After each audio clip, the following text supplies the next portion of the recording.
السلام علیکم دوستو، آپ دیکھ رہے ہیں Islamic world T V.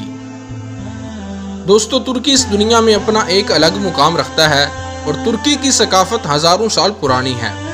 Usmani سلطنت دنیا کی سپر پاور رہی ہے اور پوری دنیا پر اس کا قبضہ رہا ہے۔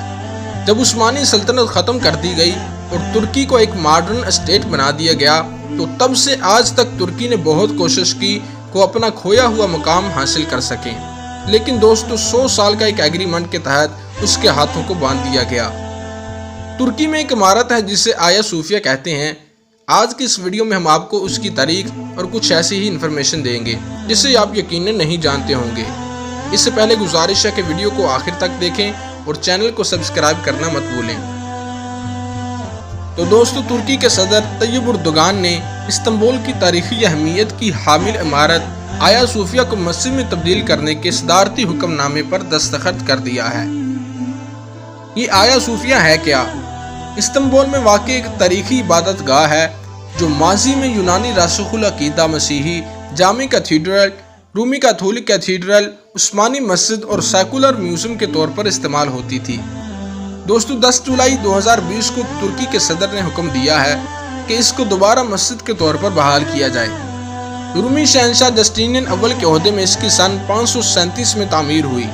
اس وقت یہ دنیا کی سب سے زیادہ جگہ رکھنے والی اور پہلی مکمل محراب دار چھت رکھنے والی جائے عبادت گاہ تھی۔ اسے بعض لاتینی فن تعمیر کا نچوڑ سمجھا جاتا تھا اور کہا جاتا ہے کہ اس کی تعمیر سے فن تعمیر کی تاریخ بدل گئی۔ اور دوستو، آیا صوفیہ سلطان محمد فاتح کے ہاتھوں فتح قسطنطنیہ ہونے تک مسیحیوں کا دوسرا بڑا مذہبی مرکز بنا رہا ہے۔ تقریباً 5ویں صدی عیسوی سے مسیحی دنیا 2 بڑی سلطنتوں میں تقسیم ہو گئی تھی۔ ایک سلطنت مشرق میں تھی جس کا پایا تخت قسطنطنیہ تھا اور اس میں بلقان، یونان، ایشیائی کوچک، شام، مصر اور حبشہ وغیرہ کے علاقے شامل تھے، اور وہاں کا سب سے بڑا مذہبی پیشوا پیترچ کہلاتا تھا۔ اور دوسری بڑی سلطنت مغرب میں تھی جس کا مرکز روم یعنی اٹلی تھا۔ یورپ کا بیشتر علاقہ اس کے زیر نگیں تھا اور یہاں کا مذہبی پیشوا پوپ یا پاپا کہلاتا تھا۔ ان دونوں سلطنتوں میں ہمیشہ سیاسی اختلافات کے علاوہ مذہبی اور فرقہ وارانہ اختلافات جاری رہے۔ دوستو، مغربی سلطنت جس کا مرکز روم تھا وہ روم کیتھولک کلیسیا فرقے کی تھی اور مشرقی سلطنت آرتھوڈوکس کلیسیا فرقے کی تھی۔ آیا صوفیہ کا چرچ یہ آرتھوڈوکس کلیسیا کا عالمی مرکز تھا۔ اب ہم آپ کو بتاتے ہیں کہ اس کی مسیحی اہمیت کیا ہے۔ تو دوستو، آیا صوفیہ مسیحیوں کے گروہ آرتھوڈوکس کلیسیا کا عالمی مرکز تھا۔ اس چرچ کا سربراہ جو پیترچ کہلاتا تھا اسی میں مقیم تھا، لہذا نصف مسیحی دنیا اس کو کلیسا کو اپنی مقدس ترین عبادت گاہ سمجھا کرتی تھی۔ آیا صوفیہ اس لحاظ سے بھی زیادہ اہم تھا کہ وہ روم کے کیتھولک کلیسا کے مقابلے میں زیادہ قدیم تھا۔ اس کی بنیاد 3 صدی عیسوی میں اسی رومی بادشاہ قسطنطین نے ڈالی تھی جو روم کا پہلا عیسائی بادشاہ تھا اور جس کے نام پر اس شہر کا نام بیزنطینیہ سے قسطنطینیہ رکھا گیا تھا۔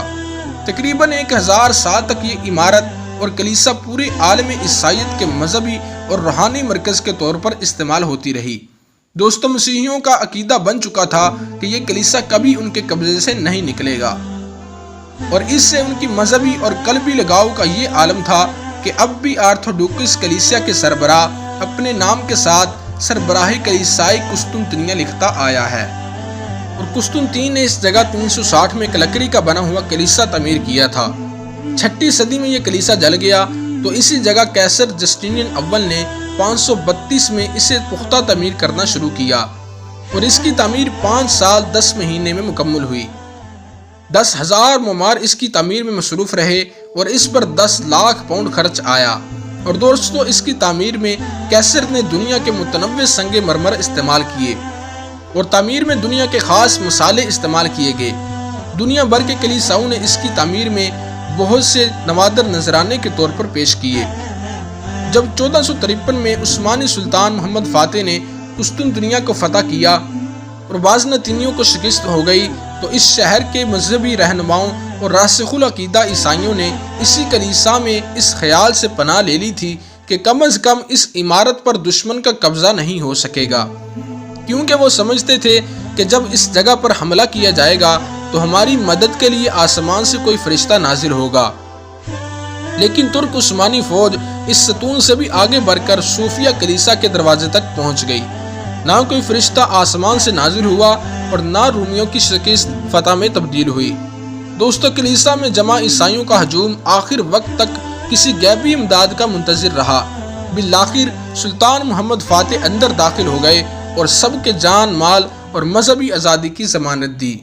اور فتح کے دن فجر کی نماز کے بعد سلطان محمد فاتح نے یہ اعلان کیا تھا کہ ہم انشاءاللہ عز و جل ظہر کی نماز آیا صوفیہ میں ادا کریں گے۔ چنانچہ اسی دن فتح ہوا اور اس زمین پر پہلی نماز ظہر ادا کی گئی۔ اس کے بعد پہلا جمعہ بھی اسی میں پڑھا گیا۔ دوستو، قسطنطنیہ چونکہ سلطان کی طرف سے صلح کی پیشکش کے بعد بزور شمشیر فتح ہوا تھا، اسی لیے مسلمان ان کلیساؤں کو باقی رکھنے کے پابند اور مشروط نہ تھے، اور اس بڑے چرچ کے ساتھ جو توہمات اور باطل عقیدے وابستہ تھے انہیں بھی ختم کرنا تھا۔ اسی لیے سلطان محمد فاتح نے اس چرچ کو مسجد میں تبدیل کرنے کا ارادہ کیا۔ چنانچہ اس سے مال کے ذریعے خریدا گیا اور اس میں موجود رسموں اور تصاویر کو مٹا دیا گیا یا چھپا دیا گیا، اور محراب قبلہ کی طرف کر دیا گیا، اور سلطان محمد فاتح نے اس کے میناروں میں بھی اضافہ کر دیا۔ اس کے بعد یہ مسجد جامع آیا صوفیہ کے نام سے مشہور ہو گئی، اور سلطنت عثمانیہ کے خاتمے تک تقریباً 500 سال تک 5 وقتہ نماز ہوتی رہی۔ اور آیا صوفیہ کی عمارت فتح قسطنطنیہ کے بعد سے 481 سال تک مسجد اور مسلمانوں کی عبادت گاہ رہی ہے۔ لیکن سلطنت عثمانیہ کے خاتمے کے بعد جب مصطفیٰ کمال اتاتورک ترکی کا سربراہ بنا تو اس نے مسجد میں نماز بند کروا کے اسے عجائب گھر بنا دیا۔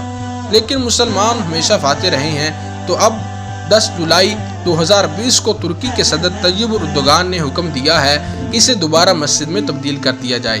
تو دوستو، مسلمانوں کا ایک اور مقدس مقام مسجد اقصی بھی ہے، انشاءاللہ وہ بھی بہت جلد یہودیوں کے قبضے سے ہم آزاد کروا لیں گے اور ہر طرف مسلمانوں کا راج ہوگا۔ دوستو، امید ہے آپ کو ویڈیو اچھی لگی ہوگی۔ لائک کریں، زیادہ سے زیادہ شیئر کریں، اور مزید اسلامک ویڈیو دیکھنے کے لیے ہمارے Islamic world T V channel کو سبسکرائب کریں۔ شکریہ۔